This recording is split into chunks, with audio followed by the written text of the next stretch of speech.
may not be able to do much about the weather, but we do need a better plan for putting out a burning city than waiting for rain. America is so partisan now that even when there's a disaster of any kind, so many people choose to defend their own team, even over. A lot of Democrats in this one-party state this week went right to, don't blame politicians, you can't do anything about the wind. Which is exactly half true. The wind part. Yes, fire is a tough fight out here, and yes, global warming absolutely makes it worse. But that's largely out of our control. What are we going to do? Pass a ballot measure to make sure Chinese stop burning coal? It's no wonder that in 2021, San Francisco issued only 2,000 permits for new homes. Sure, there are people living in the streets, but that's because we want to make sure the apartments they don't live in are perfect. I don't fear AI anymore because it couldn't possibly be any more robotic than the humans who run things now. Bill Maher says he has found one major reason why California is struggling. And the surprising part is, most people don't even think about it. On Real Time with Bill Maher, he spoke very openly and strongly about this issue. His words were direct and uncomfortable, especially for people in the Democratic Party. This is not a soft opinion, it's a serious warning. So make sure to subscribe, stay with us, and let's get into it. There is a deep state, which is the bureaucratic class that justifies its existence by making up new rules, and that's my job.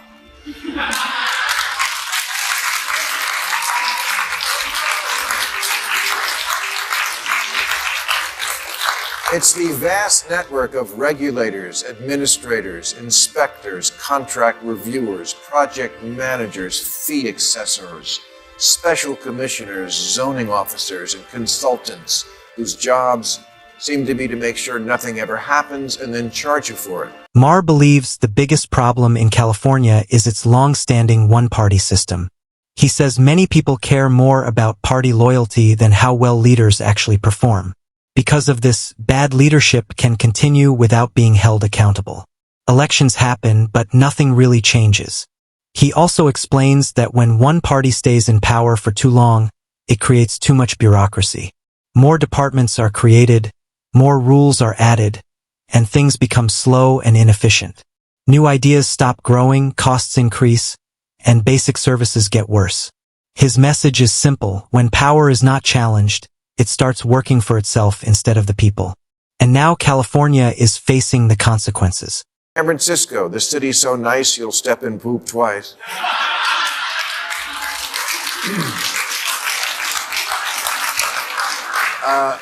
There's an area where homeless people were urinating and defecating, and it was starting to annoy the people breaking into cars.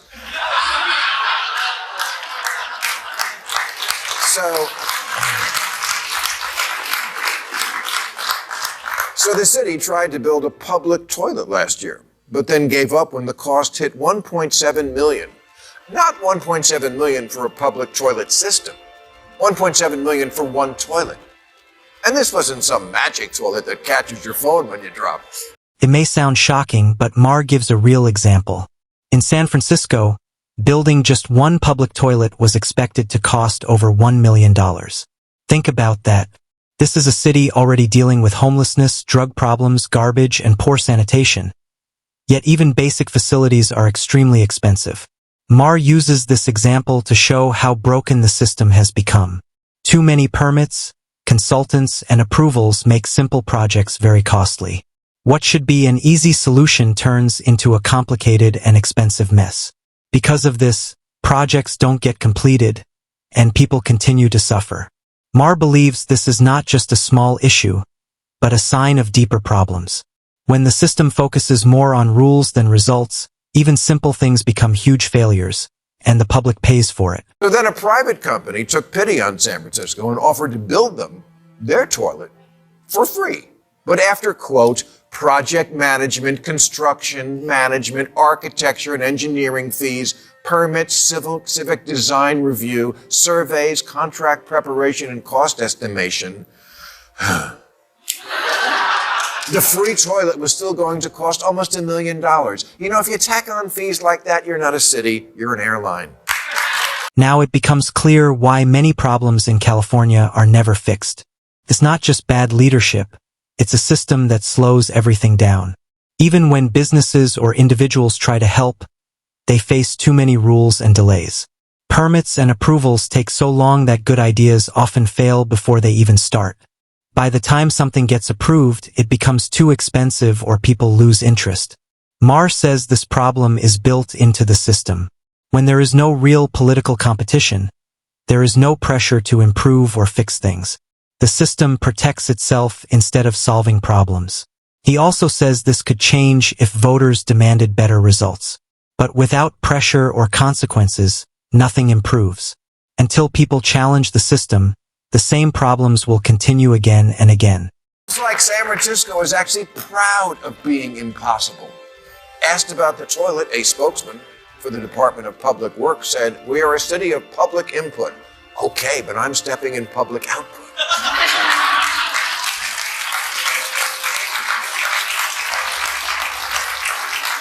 Meanwhile, the median time to get approval to build a house there is 627 days.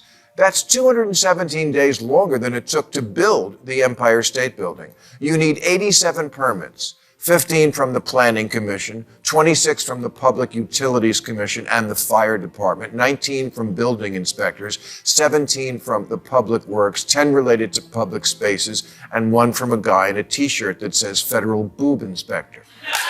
One example makes this even more shocking. Building a single toilet may require up to 87 permits. That's a huge number for such a simple project. It shows how difficult the system has become. When basic things need so many approvals, it raises a serious question. Does the system even want to solve problems? Maher believes this happens because leaders focus more on appearances than real work. They give speeches and hold events, but avoid the hard work of fixing systems. Important tasks like reducing rules and improving efficiency are ignored. As a result, infrastructure gets worse, public health suffers, and money is wasted. According to Maher, this is what happens when people care more about style than actual results. No wonder that in 2021, San Francisco issued only 2,000 permits for new homes. Sure, there are people living in the streets, but that's because we want to make sure the apartments they don't live in are perfect. I don't fear AI anymore because it couldn't possibly be any more robotic than the humans who run things now. California also has a serious housing crisis, which is a big reason for rising homelessness. In San Francisco, there are not enough homes for the population. Even though the shortage is very large, only a small number of new houses are approved each year. At this slow pace, the problem will not be solved anytime soon. In fact, it may continue for many years. Maher asks a simple question. How can this problem be fixed under these conditions? Too many rules, high costs, and strict zoning laws make it very hard to build new homes. Because of this, builders stop trying, rent keeps rising, and more people become homeless. The government talks about helping people, but its policies make solutions very difficult. Until these barriers are removed, the housing crisis will only get worse. But you also have faith in California Governor Gavin Newsom, did you not? I'd love him as a candidate, yes. I mean, you're right. He's not exactly what I'm describing now. Right. I think he'd be a great candidate. He has shown in recent months the ability also to move to the center. He would have to do it a lot more. But as a candidate, he looks great. Great speaker, very forceful, can be mean, which is really important, and he can do it. He also has the backing, or certainly should, of where the energy is in the Democratic Party, the far left, because, he's been out front on a lot of very liberal issues, which I think is great. Gay marriage here in California and stuff like that, pollution, all sorts of stuff that we believe in. Maher also talks about California's governor, Gavin Newsom. He says Newsom is smart and ambitious, but his main problem is his political ideology. According to Maher, Newsom is too closely connected to extreme ideas in his party, and this is hurting his leadership. Maher suggests that Newsom should move toward the center. This does not mean giving up his beliefs, but being more practical. By doing this, he could reduce bureaucracy and make the system work better. Real progress, according to Maher, means fewer rules, faster decisions, and effective policies. He believes California does not need more slogans. It needs real results that improve people's lives. he does have a long trail to lose the baggage of governor of the most liberal state in the country. I tell him face to face, I've said it on the show, he went too far left for me often. But it is encouraging to see that in at least 3 places I can think of, he has moved it back to the center. But he's got a long way to go if he wants to do that. Do you think a far lefty can win a national election in this day and age? A presidential election. Do you think that could happen? A far left, you mean like AOC? Yes. I'm just talking whether it's what you said about Newsom, whether it's an AOC. I mean, do you think somebody like that can win a general election for the presidency of the United States in this day and age? I don't think so. I don't think so either. Maher also believes that if Gavin Newsom wants to run for president, he must change his approach. Right now, he is strongly connected to controversial cultural issues, which may not appeal to all voters. What works in California may not work in other parts of the country. Many voters see these positions as too extreme or unrealistic. Maher says this could damage Newsom's chances in a national election. His warning is clear: winning elections requires balance, not extreme positions. If Newsom does not adjust his strategy and connect with a wider audience, his chances of becoming president will be very low. We may not be able to do much about the weather, but we do need a better plan for putting out a burning city than waiting for rain. America is so partisan now that even when there's a disaster of any kind, so many people choose to defend their own team, even over. A lot of Democrats in this one-party state this week went right to, don't blame politicians, you can't do anything about the wind. Which is exactly half true. The wind part. Yes, fire is a tough fight out here, and yes, global warming absolutely makes it worse. But that's largely out of our control. What are we going to do? Pass a ballot measure to make sure Chinese stop burning coal? Maher also criticizes how California handled recent wildfires. He admits that some factors like weather are beyond control, but he says leadership still made serious mistakes. According to him, poor planning and slow response made the situation worse. Systems were not ready, and help did not arrive quickly enough. This showed weaknesses in how the government operates. Maher says this was not just a natural disaster but a test of leadership, and the state failed. When systems are too slow and complicated, they cannot respond properly in emergencies.